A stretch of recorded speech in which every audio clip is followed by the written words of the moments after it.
Multimodal.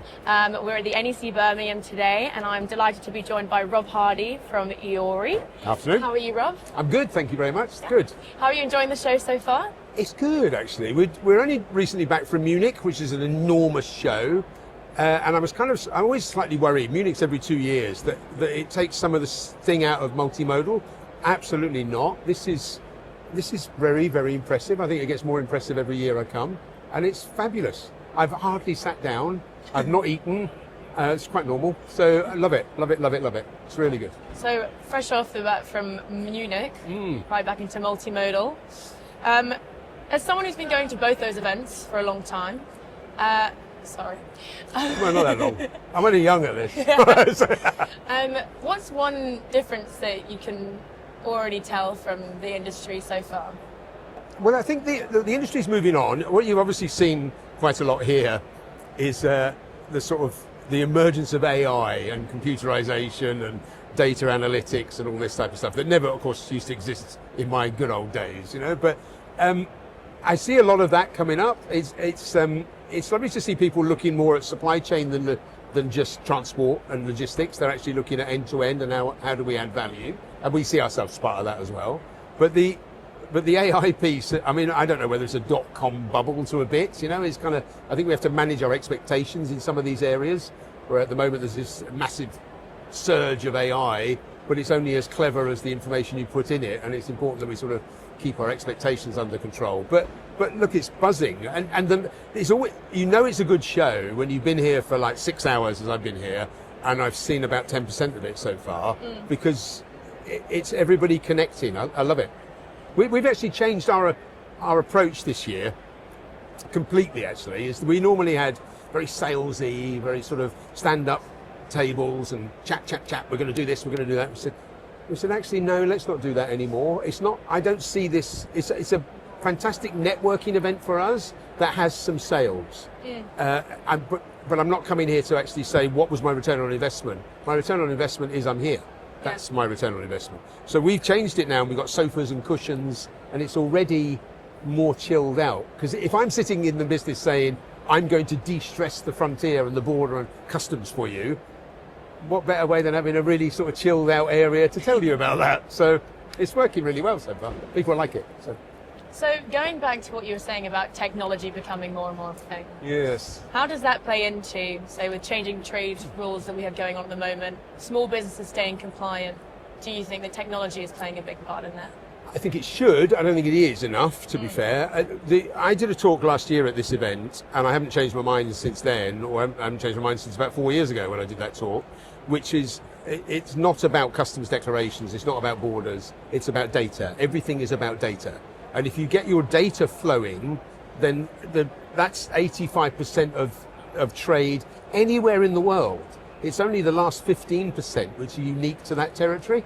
But data is data. It's just, if you don't get that data flowing correctly, you struggle all the time. And I think sometimes with the smaller operators, they don't get that data flowing. They will contact an agent to discuss, I need a customs declaration. And our response is always, don't do that. You don't go to the doctors and tell them you've got something wrong with you. You tell them what you're how you feel, you know?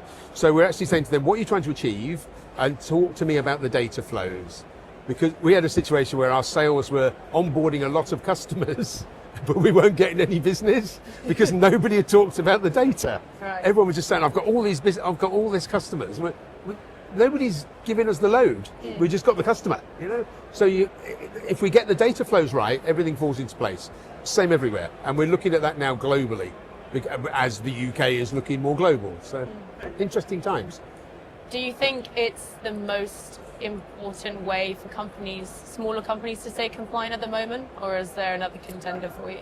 Look, I flagged something up on LinkedIn the other day that got a massive amount of traction. I kind of saw 20,000 views and all kinds of comments, because I said we'd lost a client, another client, and we'd lost the client because we're trying to do the customs paperwork correctly, and he took it to his other agent who doesn't ask all these awkward questions. And I thought, okay, I'm not doing this anymore. This is really annoying. So I think that people often see that once the customs clearance is done, the job is finished. That's the beginning. Now there's compliance, there's audit. HMRC have recruited, so I read, 5,000 auditors, compliance experts, and their job is to pay for themselves. Yeah. And they will pay for themselves with penalties and unpaid duties and what have you. They will pay for themselves.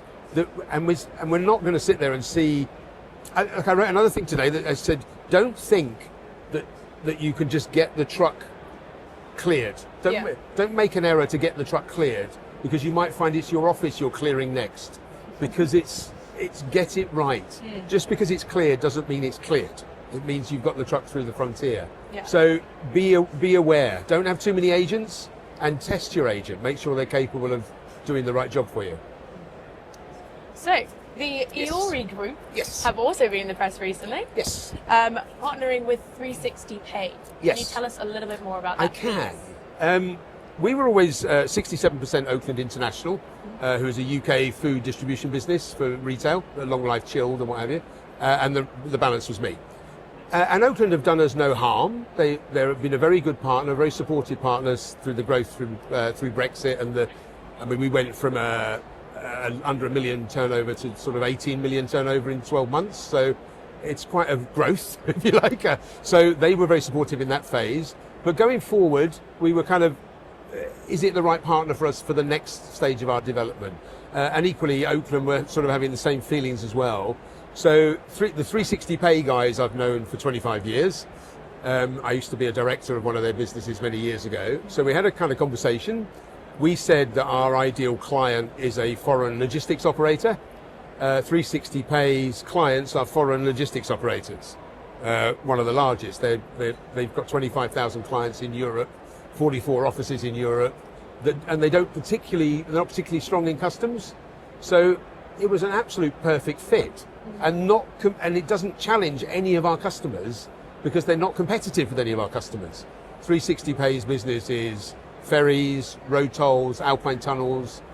They handle about 2 billion euros a year in transaction values, and they're good guys. But they were quite weak in the UK.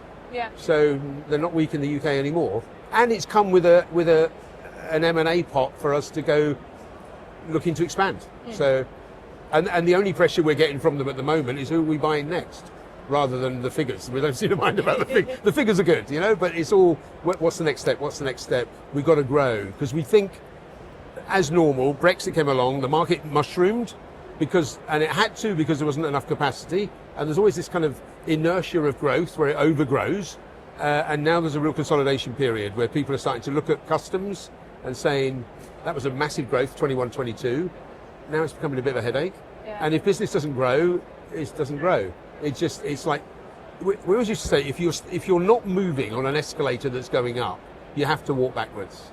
And if you're not moving, and many of them are not moving, it's because they're walking backwards, because the escalator's still going up. So it's been a good move. Like we were in Munich with them a couple of weeks ago. I mean, we're talking to our guys in every corner of Europe about, and conversations with transport companies that we can't normally get in the door. Yeah. But now they're all personal friends, so it's been brilliant. They actually asked me in the acquisition piece, what's our sales pipeline? I said, well, you are. And they said, no, really, what's ours? And I know, really, you are. So they're our way to tap into all these contacts. So it's been really good for us. Win-win. Yeah, I think so. So this evening, we have the Multimodal Awards. Again. And again. EORI are up again. Yeah, again. We will get one day. So. Is there something, so you're up for Cabby ENS. Is there something you can tell us about Cabby ENS that people might not know? We should, if this is recorded, we should have won. I mean, it's no. The one thing, like, we were never going to build this product. The ENS is the Safety and Security Declaration for GB imports, which was part of the Brexit border target operating model. CAN got kicked down the road many times, and we didn't really see much of a job for us, because the government had also created something called Single Trade Window, which was a free portal for hauliers, and this is the haulier's responsibility. Technically it's the carrier's responsibility, which is the haulier if it's a truck, if it's an accompanied truck, and the ferry company if it's an unaccompanied trailer. Tends to be the haulier, to be fair. So lots of them were going to use the Single Trade Window to meet this requirement, because it's a cost to them, and it's not something they can easily pass on. So they were all sitting there saying, well, we're fine, we're going to use single trade window. It's a pain, but we're good. Okay? And then the government parked the single trade window project because it wasn't really getting the traction. There were budget constraints. It wasn't really getting the popularity that they thought. It wasn't quite pitched right, to be fair. So they turned it off about 3 months before the Safety and Security Declaration became mandatory. So we thought, what are we going to do here? We can now either write a program and charge for it, but we're not really comfortable with that because our customers are foreign logistics operators. So from naught to BAU, to business as usual state, was 10 weeks. The team would love me for it, but I sat there and said, we're going to build a solution. Right, okay. How are we going to handle the payment? So we're not charging for it, it's free. So, how do you mean free? I said, it's free. We don't make money out of logistics companies, we make money for logistics companies. So this is a cost to them. I'm not willing to charge them. So we built a system that is completely free to use. You can self-serve, go on, do your safety and security declaration, and we will never, ever charge you. It's a free platform. And we then did the show in, similar to this, only smaller, in Poland. Yeah. And we had people coming up to us, shaking our hands, saying, you've solved the single trade window problem. Okay, maybe not quite that, but the biggest selling point, and it was in the actual application or the presentation for the award, was what's the best financial aspect of it, and it's free. It's completely free. We have a managed service. If somebody wants us to press the buttons for them, we'll charge them because we're pressing the buttons for them. But if they want to press the buttons themselves, and most do, there's absolutely no fee at all. So we've provided a solution to the logistics sector completely to support the logistics sector because we want it to be a success. So it works, seems to work. So the best thing that can happen is that we get recognised for what we've done. Yeah, I hope you do. In a kind of philanthropic way of actually saying this, we've done it for the better of the industry. Yeah, I think so. Well, I hope you guys win. Well, I'll be there. I'll be crossing my fingers. So will I, again. Well, thank you very much for your time. It was great to hear about Cabby and 360 Pay and EORI. Wow. And I hope you guys have a great show. Thank you very much. Thank you.